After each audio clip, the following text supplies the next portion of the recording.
avec lequel je suis assez d'accord, en fait, qui dit que quand on regarde des vidéos YouTube, on crée une proximité qui est très forte avec le créateur de contenu. Par exemple, moi, Norman, quand j'étais un petit fan de lui, je l'emmenais partout, dans ma salle de bain, dans mon lit, dans ma chambre, partout. Et du coup, pour moi, c'était comme un ami, en fait. On avait un lien qui était très fort et très intime.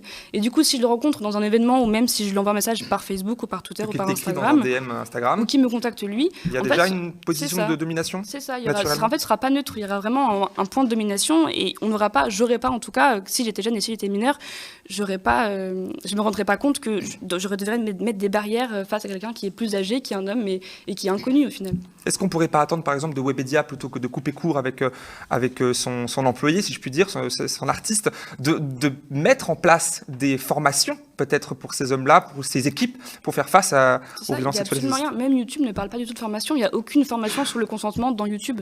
Et même au niveau de Twitch, par exemple, qui est un aussi très grand réseau social, là, il n'y a pas de modération.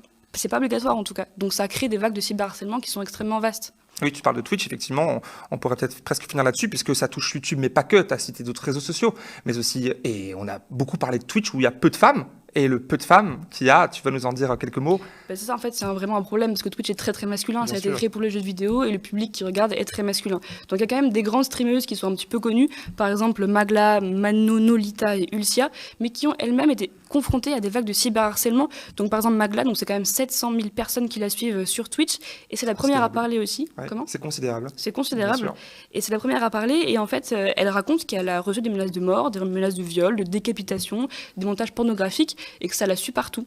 Et elle se censure par rapport à ça, et Ulcia, donc une autre grande streameuse, porte plainte. Bien sûr. Alors, on a là, la dernière chose qu'on pourrait peut-être te demander, c'est que Norman